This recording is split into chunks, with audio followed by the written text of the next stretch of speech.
and I'm going to be flipping the screen around. You're going to be seeing my unedited, just mad scientist lab of notes and ideas and Word documents, and let's get right into it. So, we're going to start off with the whole size matters thing.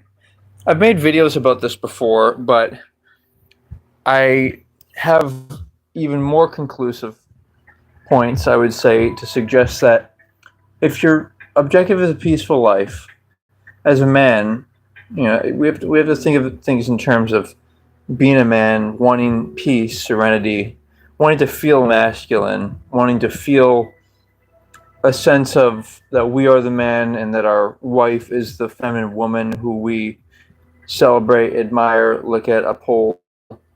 And the way you do that, regardless of whatever size privates a man has, it's, well, first of all, when you are in the talking phase with a woman, which I would say is best to do via email, since it creates a healthy space between you and the person, and you you at a certain point you do want to share personal life details, financial details, and of course, uh, bedroom intimacy bedroom intimacy preferences.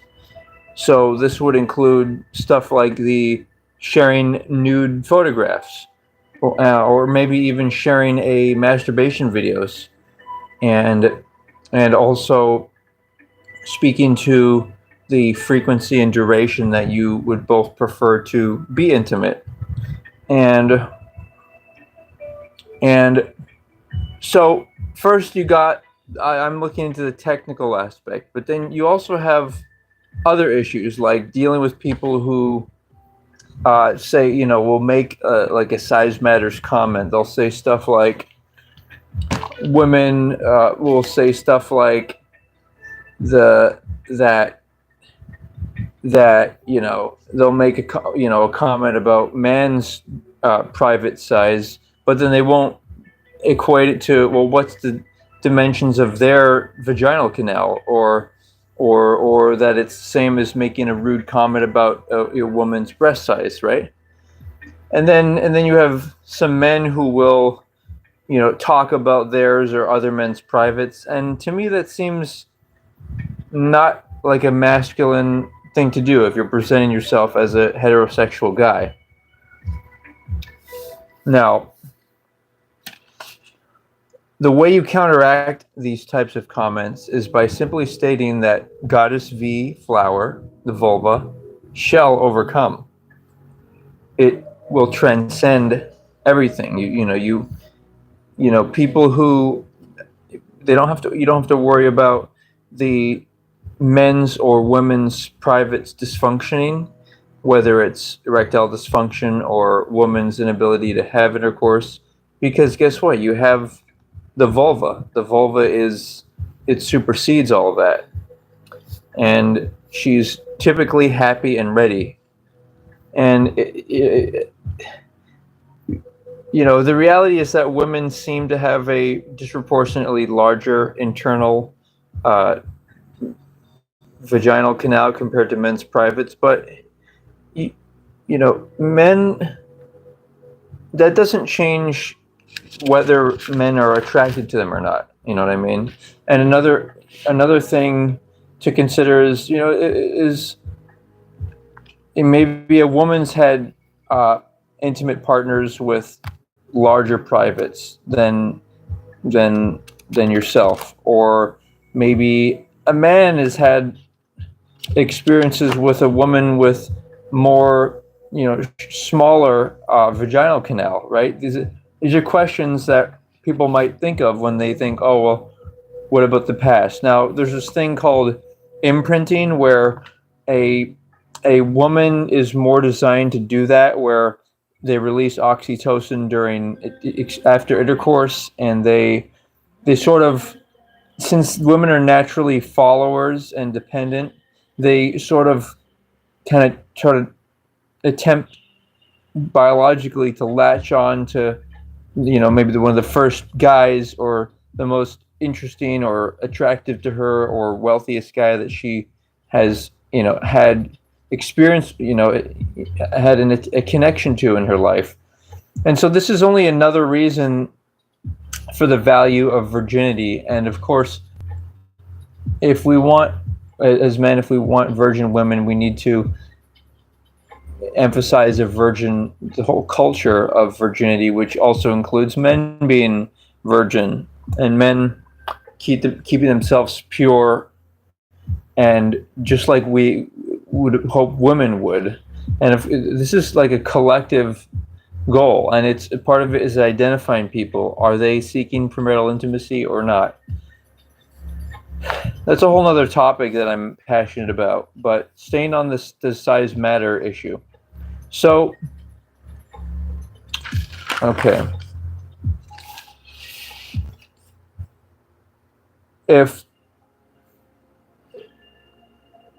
So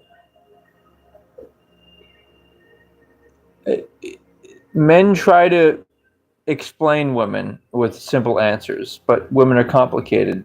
Do they want a tall and attractive man, or guy with money, or large privates, or what do guys want? And why is it that some guys seem to be unsatisfied with one woman even if they quote unquote love her and find her attractive? These are questions, but really we want to look at the reality that when people look at a person, it can be very different if they're thinking of them as a one-night stand, right away intimacy, or if they're thinking of them as, hey, this is somebody who I could imagine myself committing to for life. So you're gonna find different priorities there. Women wanting a leadership man, security, and of course they want an attractive guy. They may have certain qualities that are more important than others, maybe ethnicity, maybe. And by the way, women should be intimate with themselves. They should be using dildos that help replicate the sexual experience so that they kind of know what their bodies, are works for them, and the limitations or minimum expectations of, the size of the man's member and the duration and frequency that they minimally would want. Let's see, what else? So, a moment here, going back a page. So, here's the thing. So, the most significant thing is that there's a wonderful variety of women's vulvas out there. And as people who celebrate Goddess V, like I imagine some of my viewers do, if they're trying to consume what I'm trying to say or interpret it, the reality is a lot of this idea will be rejected by some men, and another thing that I would say, whenever somebody makes a comment, be it about size matters or they kind of challenge what I'm saying here that maybe you try to repeat, just tell them, there's nothing better than Goddess V vulva. Goddess V will, transcends everything else. And I'm about to tell you why in a technical way. So if the goal is to have a peaceful life, right, as a man, you can't be oriented around men's privates. They call it a penocentric or, light approach to life. You can't be focused around women's breasts either. These are meant for babies, and they may look attractive, but the point is it's a choice to, just think of it like this. When maybe a crowd is asked about what do they think about penis, or what do they think about breasts, and there may be awkwardness there, but when we think about what about vulva, everyone can kind of get along and you know, celebrate vulva. I think you get what I'm saying. You know, and in the process of making Goddess V number one, it's also not worshiping things like emotions, like envy, or because every vulva flower is special and unique, and it can't be compared to people's bodies, appearances, their financial status, their cars, their vacations, restaurants, all this stuff. It goes beyond that. God, the vulva. That's the highlight of our human experience, and so we need to supersede any of this stuff of putting any emotions first, like shame, like feeling like you had a hard day, like feeling like maybe you're serving a prison sentence, but you just once you know that about Goddess V and you've dedicated your life to her, then you should feel better, you should feel free, and whatever we're all prisoners to Maya, the illusion. We put ourselves here in this physical realm. Now, some people might say, well, I only want to worship a higher power or religious nature. But think about it. The higher power, if they really are powerful, they don't need worship. They want us to enjoy ourselves as humans, our creation. That means Goddess V. Remember not to be distracted. All this other stuff, these like, for example, let's say a man or a woman had a wardrobe malfunction and it was embarrassing. Well, all that doesn't matter because Goddess V supersedes that. And soon I'm going to get into I have some interesting thoughts on the whole cheating idea. I also have thoughts on complications that I've observed in the LGBT world. So I think equally interesting subjects. Okay, so remember, the whole point I'm emphasizing here is that this restless act of wanting intercourse, it's about the dominance of a woman, and it can be exciting, but it's also about the man getting off, and it's about domination and impregnation, and it's fun, but it's not, I think, a fully conscious thing. Just like a man focusing on a woman's breasts which are intended for lactation. Now, what is intended for an adult? Well, that's vulva, and Goddess V. That she's designed for eternal life. Being close to the energy of a woman's reproductive system and her vulva, by whether you're giving oral sex or you're just close to it and giving the woman massage and complimenting her vulva, making her feel like she's the focal point. That's going to help you to feel masculine. It's going to make her feel feminine, like she's the receiver of your intentional energy. And that, I think, is part of the keys to living a longer life, is just being around that second chakra of the woman, which is the source of life, right? So that to me is and like I said, it's like women are not going to be always able to have intercourse, especially after childbirth, but they're going to often say yes to their getting oral sex and massages, because women want to be wanted for their flower, not just being an aperture or an orifice for the man to put his genitals. Okay. All right. So I'm gonna flip it around. I get a little more on this board here, and then we're gonna jump into the other few topics, including cheating and LGBT issues. Here we go.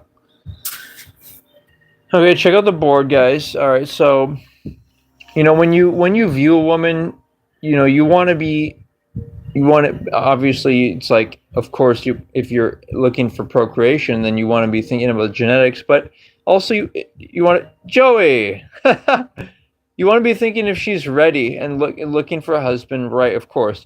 But really, when you look at a woman, you should just be thinking whether or not you'd want to give her oral intimacy. You know what? You know, it's like that should be an instinctual, you programming yourself to think that, because that brings into topics into consideration of, do you like her skin color? Do you like her appearance of hygiene? Do you like her? You know, do you like her ethnicity? Do you like? Hold on, I'm flipping the board here, and I got a lot more to come. Thank you guys for joining the conversation. After it's done, you might want to restart it because I did make some exciting points, but let's get into the conclusion on does size matter. So basically, having a larger object in a woman can create more stimulation. We realize that, especially since women's vaginal canals are like disproportionately larger than, you know, men's penises. But it's necessary, okay, for a man to feel masculine and peaceful, for him to make her flower, okay, the primary emphasis. Because simply speaking, the masculine, okay, gives the attention, the feminine receives. It's the difference between what's like the number one act you want to pursue. Is it giving a woman oral, or is it receiving oral sex, for example? Now, okay, somewhat men like the idea of having larger privates, regardless of what size a private the guy has. You know, it's this idea of trying to dominate a woman. It's kind of this restless act of intercourse, and it's more about the power of the man getting off. It's about the mindless biological domination, the impregnation.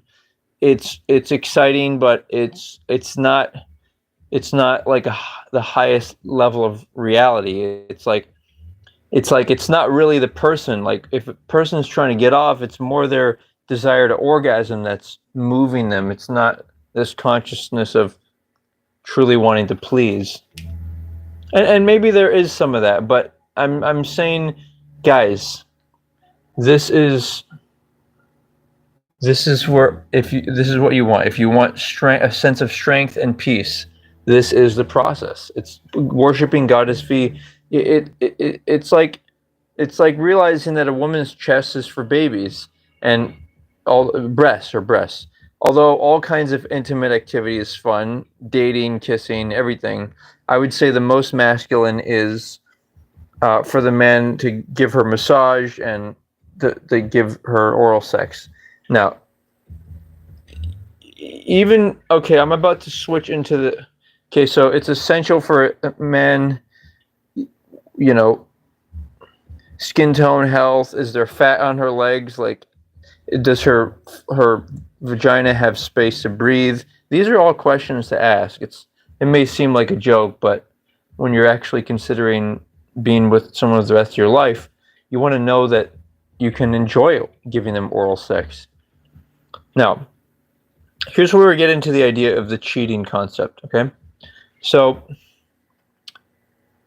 a man needs to engage in daily self-intimacy. This is before marriage, right? That will provide him post-mental clarity, okay? And it allows him to really choose in an intelligent way and operate not out of needing a woman, but out of wanting a woman to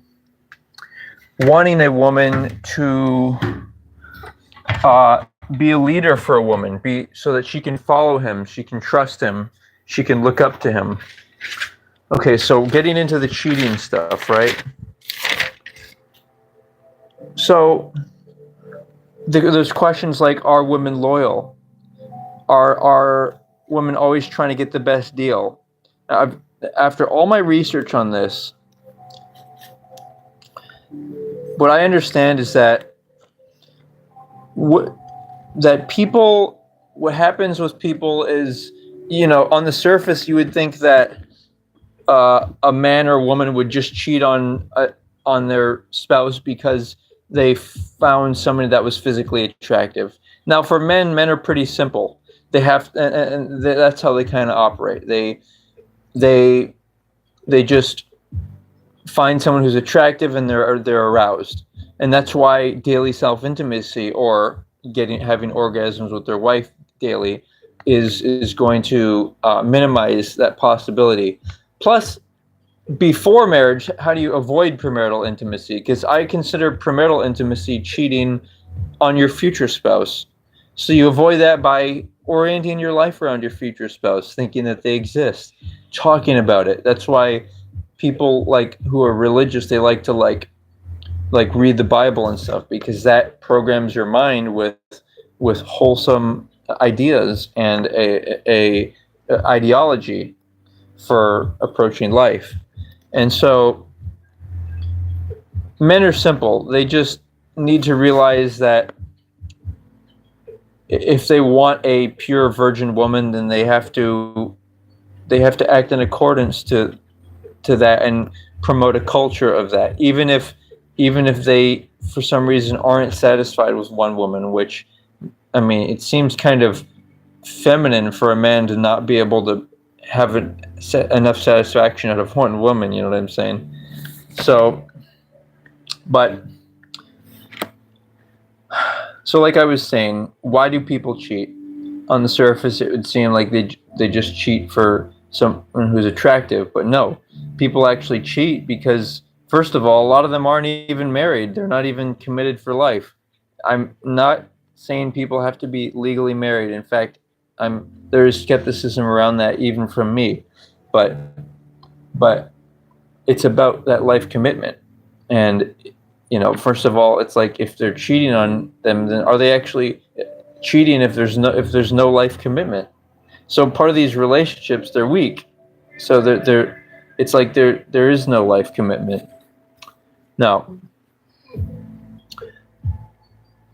loyal women, okay, want a predictable, stable life, and they want to spend time with their husband. So, for example, men who are always working, or they're rich men who are always seeking, more money, which it has some obviously good aspects to it, but the thing is, women want to spend time with someone. They want someone like I'll give you an example, and they want to feel like attraction. Women are into the whole emotional thing. Like I at the gym I go to, there are some women who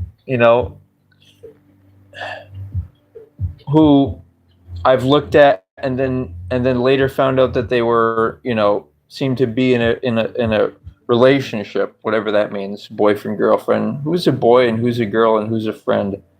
That's why that's all. I don't believe in I don't prefer that idea. Like, some people prefer premarital intimacy, and that's, to me, cheating on your future spouse, even if it's with someone who you say that you're gonna have sex before marriage and then eventually marry them.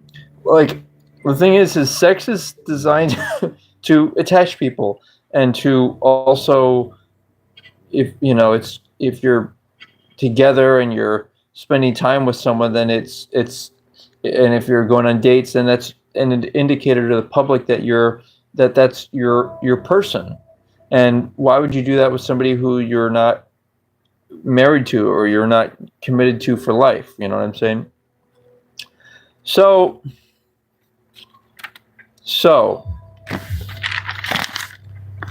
part of it is people end up not. Okay, so what I was saying about the women in the gym, like, sometimes I'll see women in the gym and kind of check them out, and then later realize, oh, they have a significant other, whatever that means, another fake term, and then but I'll realize that they seem to have like some interest in me, and so I think part of that is because a lot of men are like blue pilled, and they don't really, and they're not like really kicking in their testosterone, and they're not really, they don't. I heard a quote I really liked. It was that, in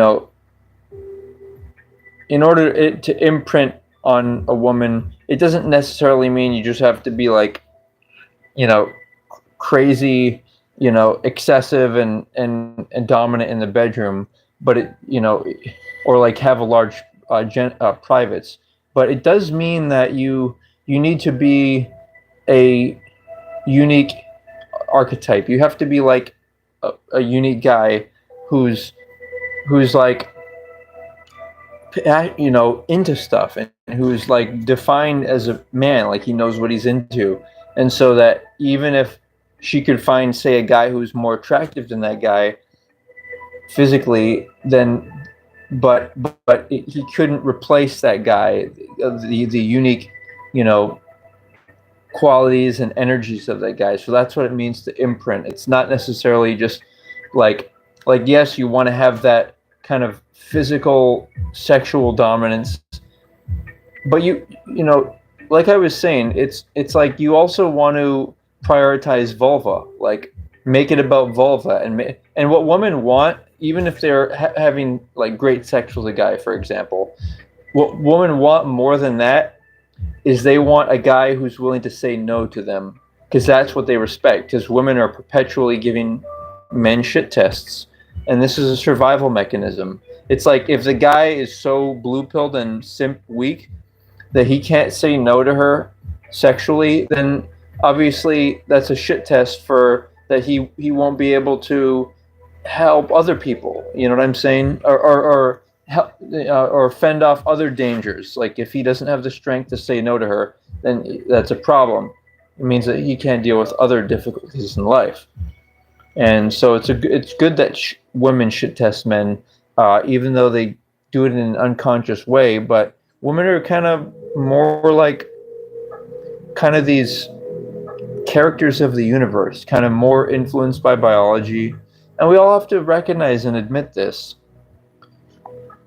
Okay, so let me get through this idea of cheating. Part of the problem is women get bored more easily, and the irony is they also want security, but then the safe and secure guy they get bored with, and then want the guy who gives them butterflies because he takes her on exciting adventures, and he's exciting. So women in a way are never satisfied. That's why we as men collectively have to get together and kind of help each other respect and manage our women, and protect our women, protect each other, men's fellow wives. And so, yeah, the problem is women want it all.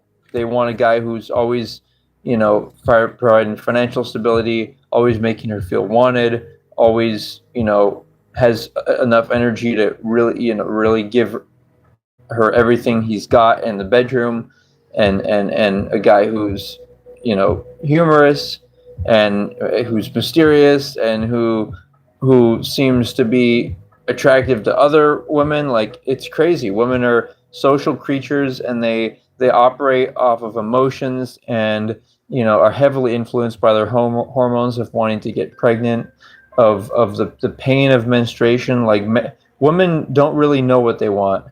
They're basically followers. And so that's why it's so important as men, if we want women to be able to experience that, being a feminine woman, then we have to, make sure that they don't have to work, that they can be the homemakers, Okay, so, and women, like, guys on the top of social hierarchies. But it's crazy. What I think is that at a fundamental level, the guys who are the most prolific in their fields, or maybe have the best genetic advantage, they kind of influence society. Like a attractive pop star guy might, if he and by the way, all the women cheering and acting crazy for these guys, I'm also going to give you guys a bunch of reasons why women are irrational. So I'm really loading this breakdown up for you. This is a lot of ideas, okay? But the point is women kind of, I think, follow the influential men out there. They kind of say like, hey, what does so-and-so guy want, who seems to and also women kind of rely on each other for what they find attractive. Men are very different. If men are being honest, they can be very specific. Like, I like this type of woman from this ethnicity. I think if men are being honest, and by the way, I think it's good to find somebody who is a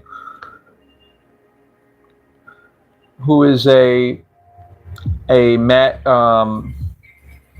who's like an opposing, has like different genetics than you, because then it creates a stronger genetic variety, and more heavy. So like for me, for example, I'm attracted to like more tan skin, like Asian women or Polynesian women, and I think it's good for all people to uh, find people of different ethnicities for marriage, multi-ethnic marriages, and then eventually the world will be similar, and it'll give us one less reason to have all this, to avoid all this, racial DEI stuff. So the problem is that, and maybe I don't mean the DEI. I mean, I don't want this to seem like it's anti-women or anything. What it is it's pro the average woman, and the average woman is wants to be a feminine woman, doesn't want to work, wants to raise her own children or help raise other children in the family, and instead of the government raising the children. A woman, what happens is, and this is part of the getting into that women are illogical, is women will, they'll raise pets instead of wanting to raise humans. And that's that means that they care more about animals than baby humans. It means that they don't like being human. And there's a lot of dark things that women do, like the whole abortion thing. What they'll do is they will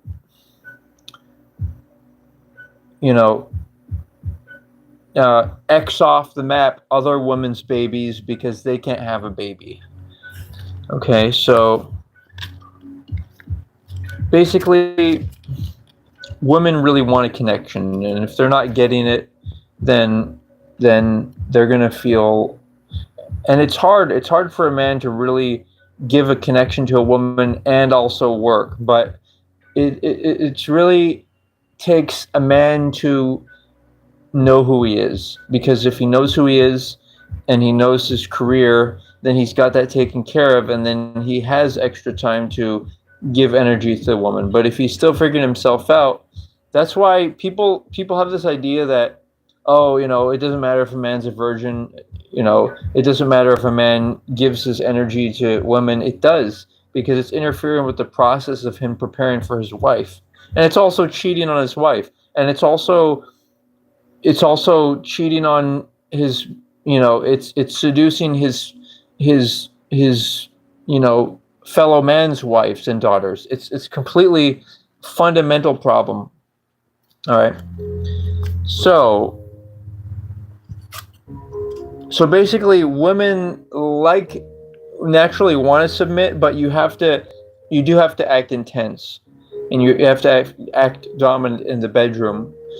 And you can do all of this, but the problem is we need to create a society where women can be this submissive, feminine, and that's, when we play those roles, we get more out of each other, because it's like we're playing a theater play, and we kind of know what to do, instead of it being, women and men all have to work, and we can't really have this dynamic of the proud father and husband who's taking care of the woman, and the woman even having the time to properly raise the kids and make home cooked meals and create the home for them. Like, and even for rich people, like the idea that the rich woman doesn't want to do homemaking, like that's what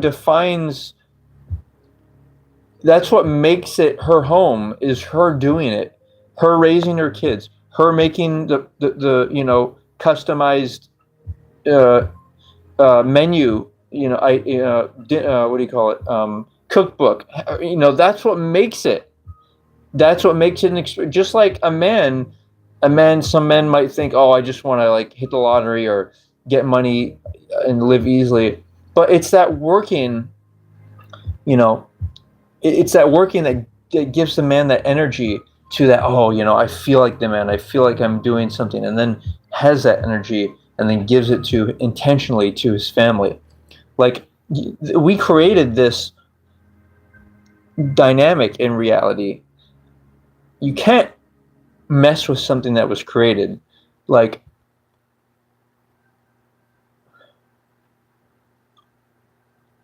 whatever is in the universe is. There's nothing that anyone can do to change it. Okay? Like whether you think whatever supernatural forces exist, there's nothing that anyone can do to get around that. So woman. Okay, so and here's the thing. Think of women like being a teenager, okay? That they need to be managed, they need to be told what to do, they need to be protected from themselves and other people. And so this is going on with the people cheating.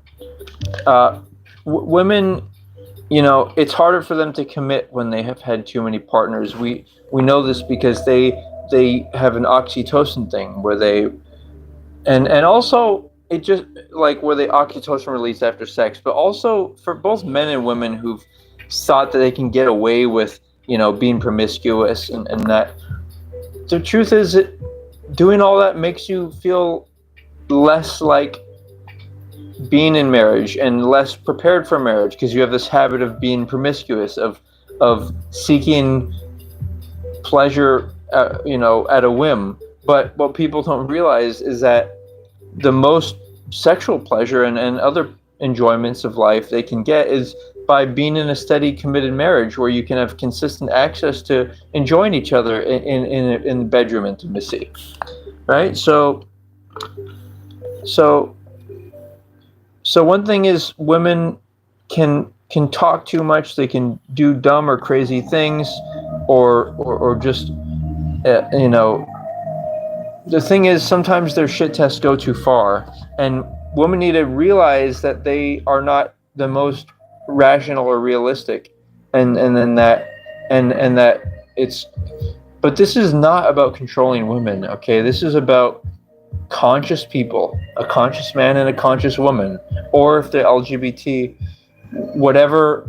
It's good. It's ideal to have like a masculine and feminine role, I think. But whatever the arrangement you have, okay, with another human being, you have to be realistic about what you're getting into in the marriage. It is and the definition of love. It is a commitment to mutually held values.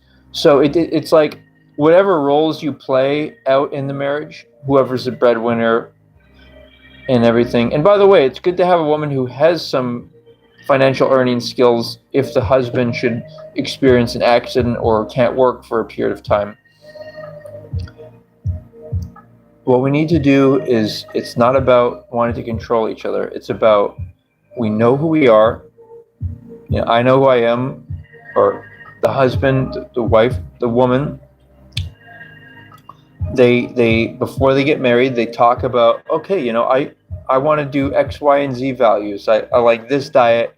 I'm willing to let go of my life if I have a critical physical or brain injury or humane what's it called, euthanasia, for if our child or someone has a critical brain damage or physical damage. I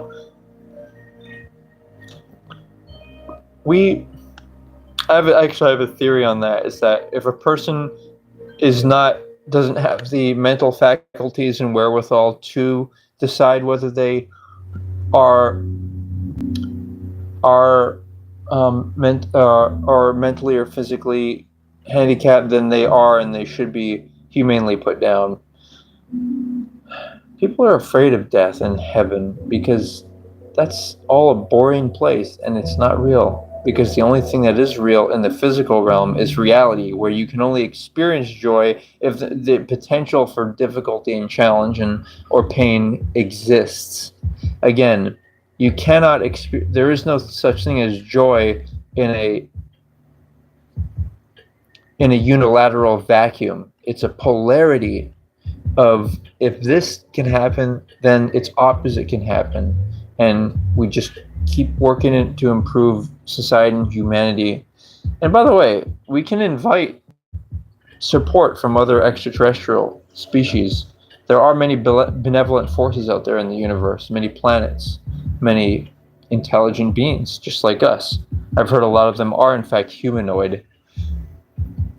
In any case,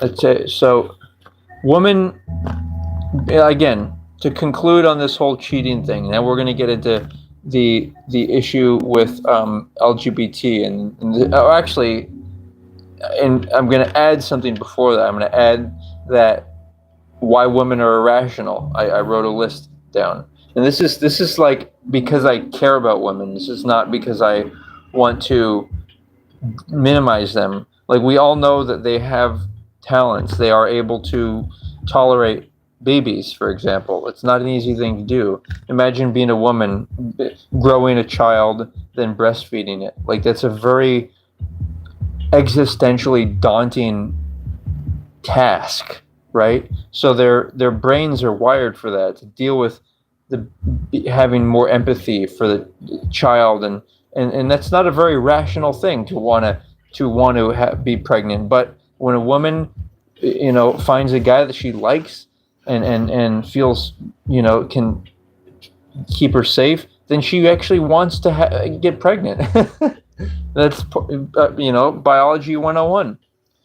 So, right. So women want someone that can say no to them. This is why they like the bad boy or the player, quote unquote, characters, because those guys have options of different women. But it's not like a philosophical reason that they're saying no.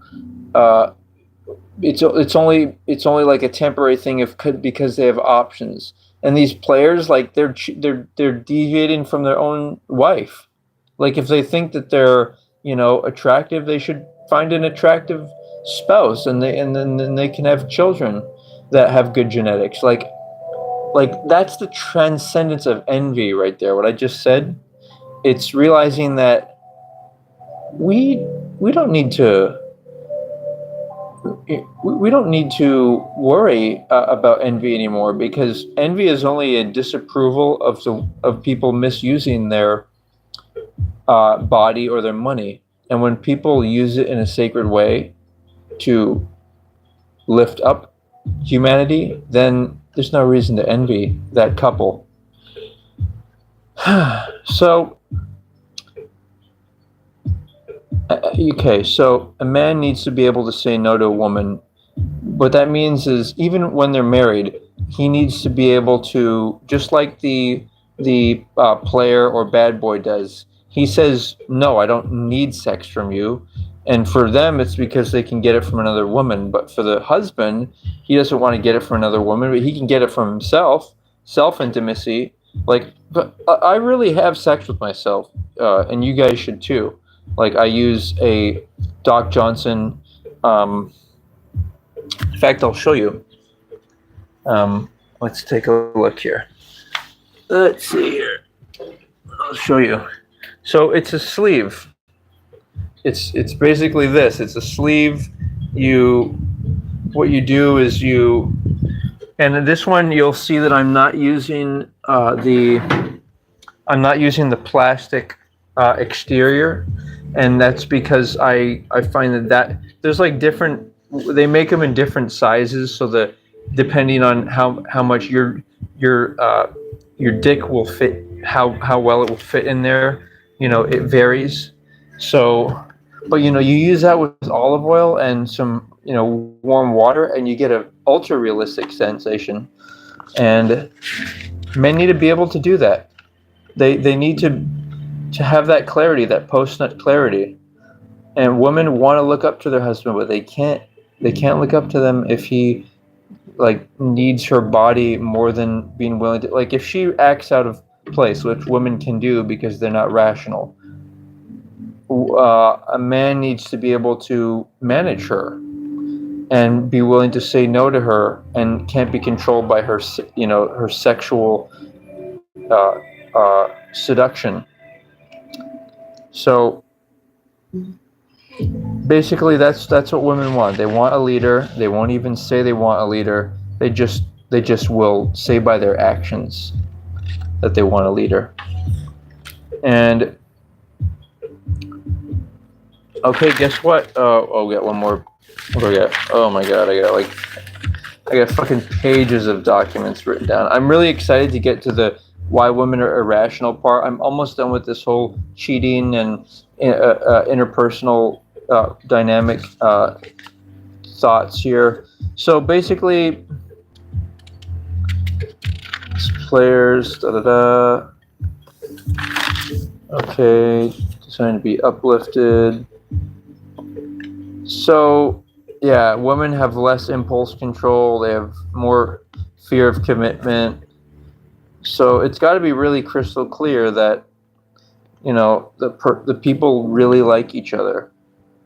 And here's another thought, that it's, maybe I'll dabble onto this for a moment, the idea of how do you actually approach a woman. Well, if you're ready for marriage, you don't approach them unless you're ready for marriage. That's why guys are afraid. They have approach anxiety, because it's a wrong thing that they're doing. It's unloving. It's only loving if they're approaching with the affirmation that, hey, with serious interest in marriage. Like, think about it. Why would you approach lots of different women? Like, if you approach a woman and she says no, then you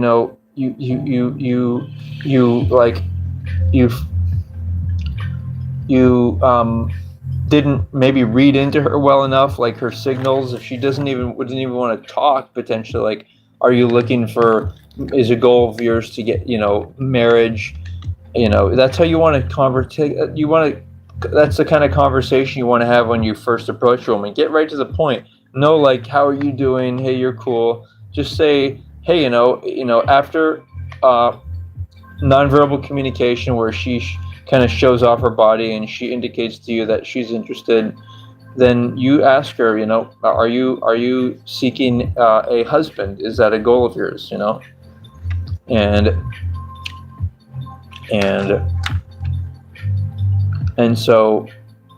then you can email back and forth and gradually talk about more intimate matters, and what you want your life to look like. Well, you can tell a lot about her. Part of the whole, like, seeking, like searching for a wife idea is, like, eliminating people, and you can eliminate a lot of people. Maybe your qualifications are too specific. Maybe you should only have a few core ones, like for mine, has to be vegan, wants no premarital intimacy, no pets, and probably another list of another like 10. But some people have too many lists and too many specifiers. Like, maybe I should broaden it to include other ethnicities besides, like, I'm interested in Asian and Polynesian, but there's lots of them. There should be somebody for everyone. But okay, so another thing to look out for is if a woman speaks about her ex in a negative way, or actually wants to talk about them at all. That's a red flag. It may mean that she actually wants him and is thinking about him. but men and women should have a general awareness, especially if their ex you know, quote unquote boyfriend, girlfriend, whatever you want to call it, ex spouse, if they live like in an area that's in proximity to them. Now, if a woman gives her body to, and especially you gotta find out if there's still a strong attachment from a previous partner, you know. Now, if a woman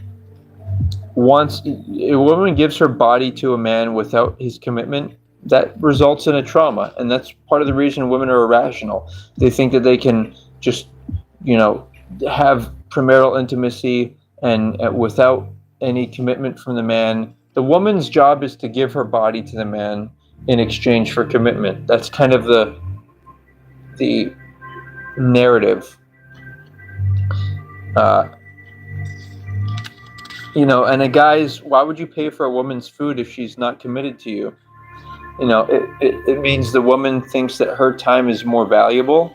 Like, guys, at the same time, you don't give your resources to a woman unless she gives her life commitment to you. And if she just casually gave her body to you without her commitment, then that means she would do that with other guys. So why would you want that either?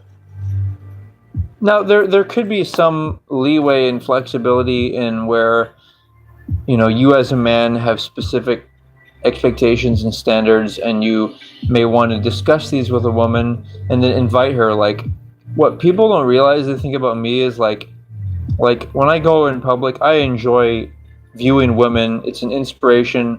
It's a nonverbal cue that tells them that they're important, that they're attractive.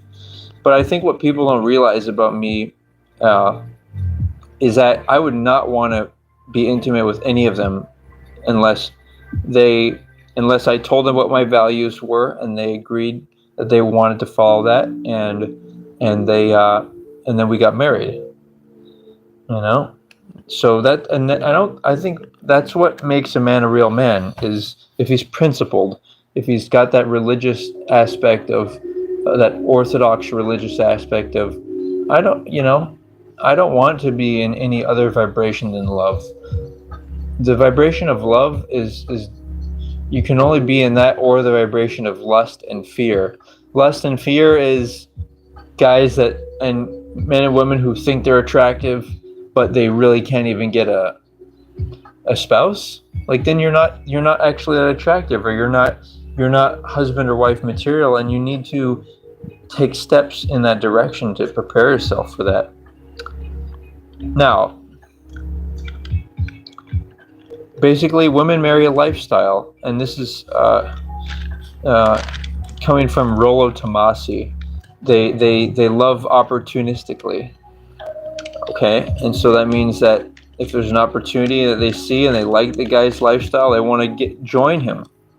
Now, men marry idealistically, okay, which means that men truly marry in the name of love. Like, they really, when the idea of sickness and in health, rich and poor, men truly epitomize what love is and how how to love. Men can truly do that. Now, men, okay. Oh, thank God, I'm finally over with that. All right, guess what? Now we get to get into why women are irrational. So you guys ready for this? Let's have some fun. Okay, so 10 reasons. Okay, first of all, women engage in premarital intimacy in order to convince a man to marry them. Makes no sense, because a man would prefer to marry a woman who's a virgin and who does not seek premarital intimacy. The whole point is the trade is supposed to be that a life commitment from the man is given in exchange for her body.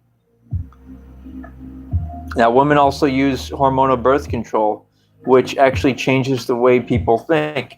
You could do research on that.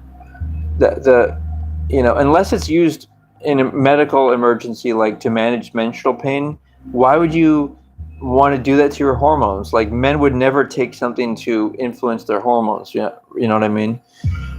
And then you have point number three. Why are women irrational? It's because they try to act like men sometimes. They try to be feminists. They try to be they try to the question is, don't women want to be with a masculine man? Don't women want to be able to follow a man they look up to? Why would they want men to be more feminine? Why would they prefer to have the job rather than have a husband who has a job? you know and then another point, women, point number four, women use all these unhealthy makeup and high heels, which hurts their back, and then get BBLs and hair and body modifications, when they should want a man who likes them for the way they naturally look. And when men, look at them, you know, some women get angry. Like it doesn't really make sense, because women like to dress in an appealing way. So when they get attention for it, why do they get upset? So I'm celebrating the irrationality of women. Like, that's what makes men and women compatible, is we both have these interesting quality dynamics that allow us to sync in this kind of universal, like twin energy type of thing. But all right, next thing is, and I have a lot of bad experience on Facebook, like debating women about feminism and about whether they want a man or not, and women will speak in an emotional language, and they leave arguments and act like they won. They just don't respond to the argument, or they don't follow through with it. And the problem is, women don't like conflict, which is irrational, because you need to have conflict and debate in order to have a consensus. But women, what they do is they always like to remain like neutral, and then they secretly, like, indirectly attack people. But the problem is life happens in front of us, not indirectly. And so whether it's neutralizing an intruder in your house or giving a lethal injection to bad criminals in society, women are too afraid to do a lot of that. And for the women who are have the fortitude to deal with these hard things, that, like, I'd like to see more of them. But this is a warning to men about how women think. And here's the thing: women think that when they're intimate with a guy or dating a guy, that they got the guy, but you didn't get the guy. No, the only thing that means that you get the guy is if he wants to marry you. And women are not willing to admit that if a guy doesn't want to marry them, and commit to them, that the guy doesn't actually want you. Now, another thing is that women don't think that their pair bonding abilities, point 8, that their pair bonding abilities are affected by multiple partners. But hey, oxytocin is released after physical intimacy, and that clouds their judgment. See, just like how men have post-nut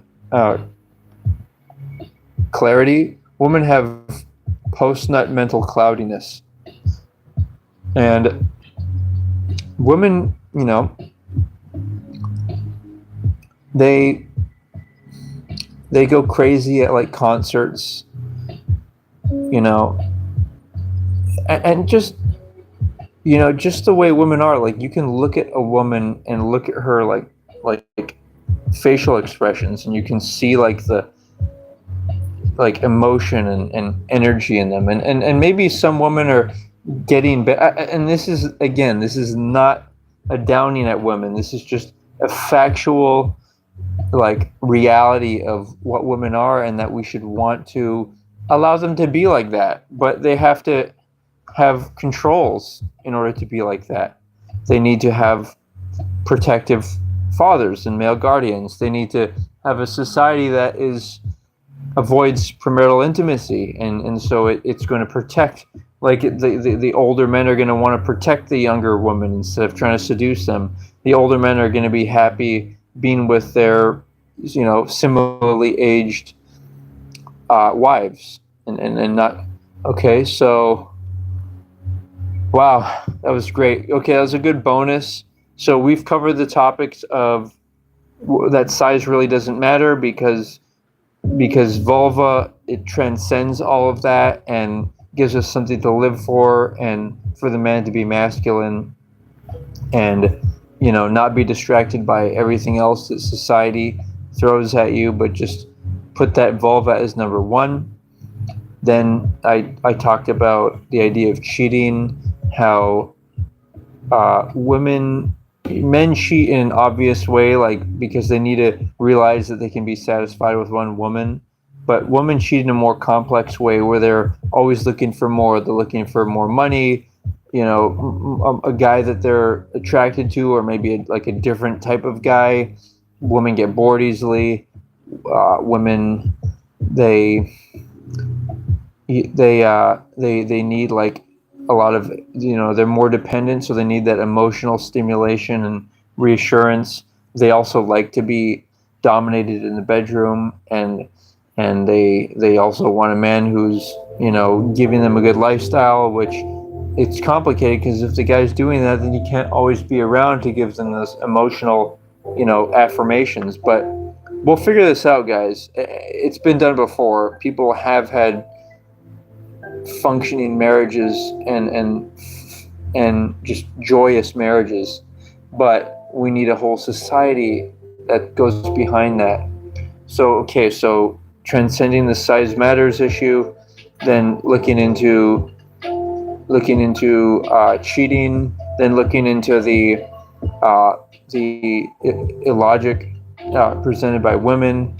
But of course, women shouldn't be logical, because to have a child, grow a child and breastfeed it and caretake it while it's crying, you can't have a logical brain. You need to have a different kind of brain that is willing to do those types of things. And lastly, another interesting topic. It's basically the problem with LGBT. And when I say problem, I mean that there's a solution too. Okay? So the problem is that, for example, a lot of like lesbian and gay men are attracted to heterosexual men and women. You see what I'm saying? So like a gay guy will hit on, or will wish that a straight man was attracted to him, which doesn't make any sense in my view. And it's also very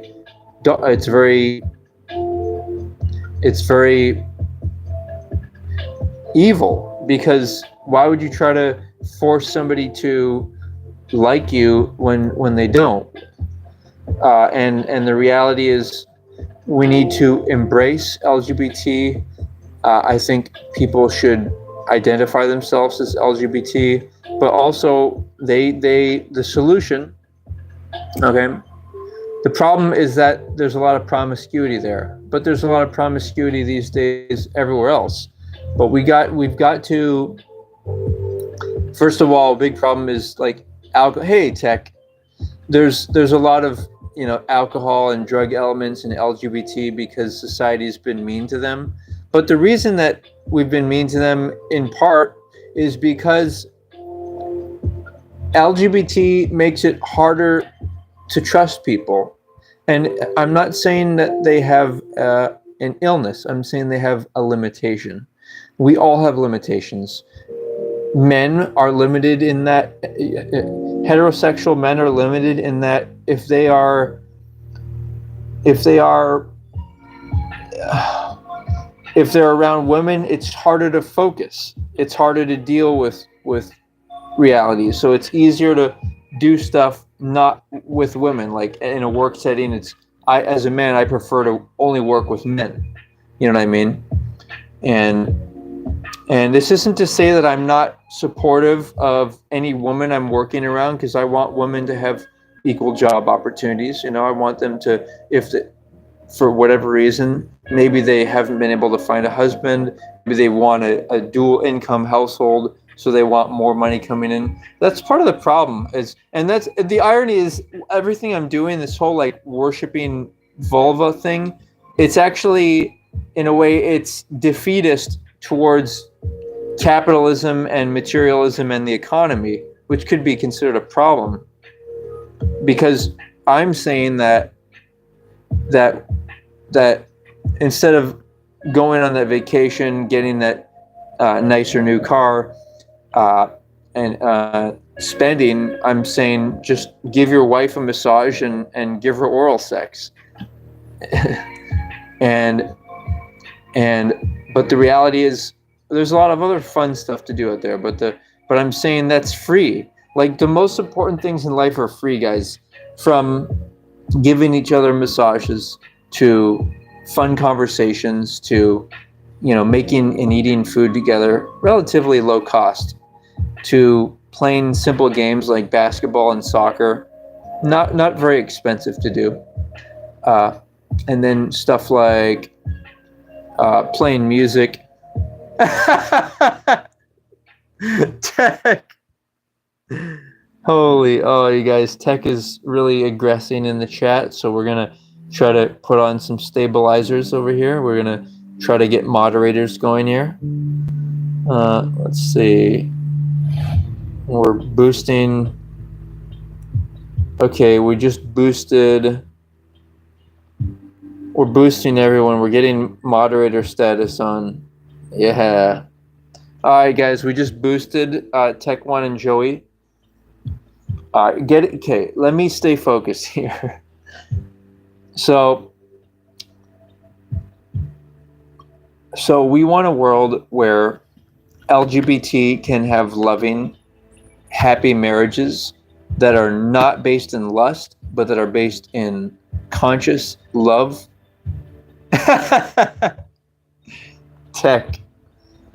Right? We want consciousness. We want the brilliance of being a human being, which supersedes just the desire to get off. Okay? That's what we want. And that's going to require people to realize that we're human beings. And what I mean by that is, as couples, as loving couples, we can live happier lives. We need to admit that one of us might have an accident,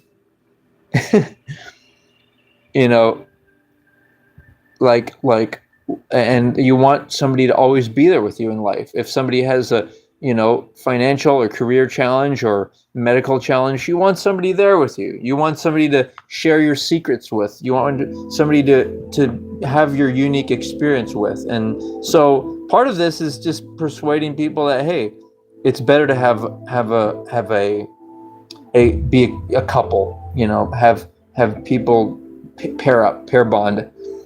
And LGBT, sadly, even when they try to get married, a lot of them end up having trouble with what's the word, infidelity. And so we need to help them.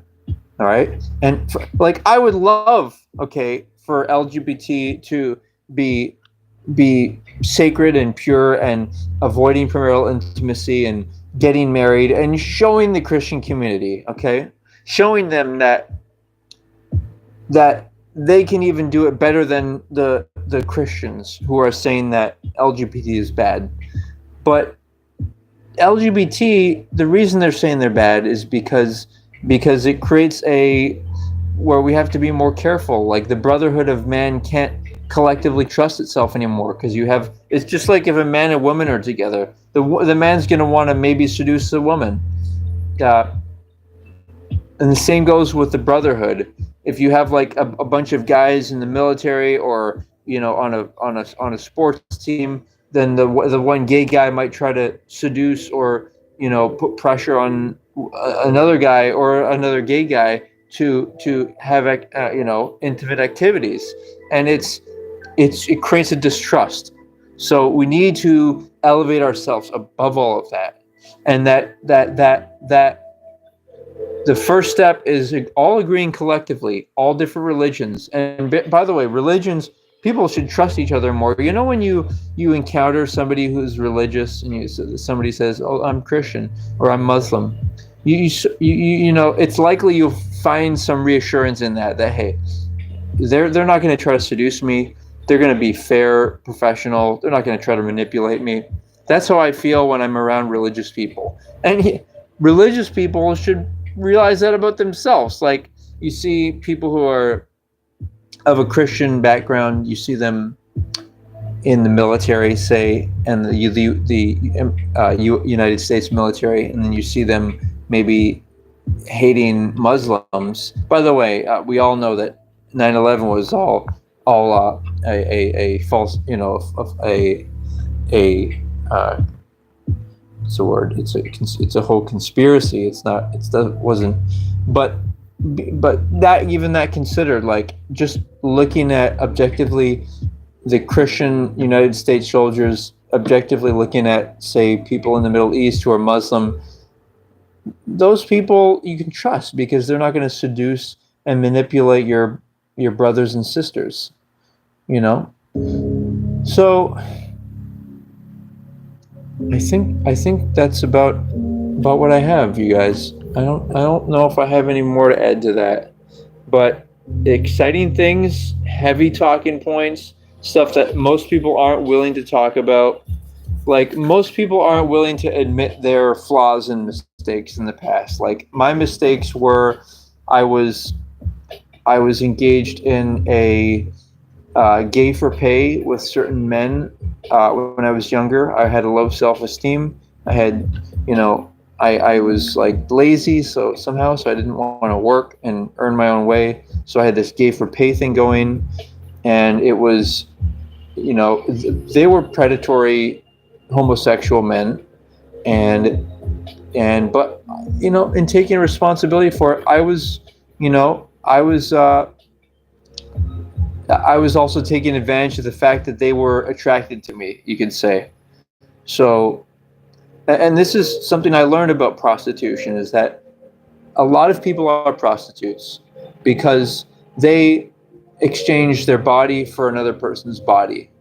And that is a payment. If it's not based in love, it's based in transactional lust. All right, just the same. Is a prostitute, do they care about their customer? They care about the customer's money. And so it's dehumanizing, and we're transcending all of this by orienting our communities around avoiding premarital intimacy, just like religious people are supposed to be able to do. Like, that's the whole point of religion. What other values are more important? Praying to a God every day? Is that ritual more fundamental to the definition of, like, all you got to do is look at the Orthodox versus the contemporary religions and see that what changed? Well, what changed is that they didn't want premarital, and that they started to say, okay, premarital intimacy is okay, because people need to discover themselves and see if they're sexually compatible. Like, you guys really don't think these are things that could be talked about? You don't think that people know how to have sex? Like, come on. And then part of it is like people saying that viewing pornography and masturbating is somehow wrong. But instead of using the words wrong or bad or unbiblical, I want to use the words loving and unloving. Now, yes, in a lot of pornography, you have people who are unloving. They're not married couples. But then you do have people who are married, or at least seem to be in a loving relationship, which is not really loving unless it's life commitment and marriage or non-legal marriage. But still. All right, you get the point. Time for me to enjoy uh, enjoy, have a dinner, sit down, relax. But I really, I expressed a lot here, and I thank you guys for being here. Joey, Tech One, and this is, this is heavy stuff, but I'm not afraid to talk about. I'm not afraid to talk about my mistakes. Most fucking people will not admit that, oh, they messed up this relationship, or this is the real reason they got divorced, or that somebody cheated, like people, we need to talk about this stuff. Yeah, I modded Tech. I modded him, but he left the chat. But next time I mod and yeah, I modded Tech. Tech, you're here. You've been present for me before, and you're helping. You'll now. I mean, I could have done it earlier, but now you can help me keep an eye out in the chat if someone's spamming. Because trust me, all these fucking people, all these red pill guys, all these characters, they think they're all great and they've got lots of viewers. But when it really comes down to it, who's got fucking answers? I have answers. And I'm not here to be right. I'm not here to take power. I don't even like to receive financial support for this. I am a handyman. I earn a living and I like what I do. Because doing that work, that hands-on work, allows me to generate the energy I need in order to really love my future wife and just have that energy. And thank you, Tech. Your actions will they will be seen into the future.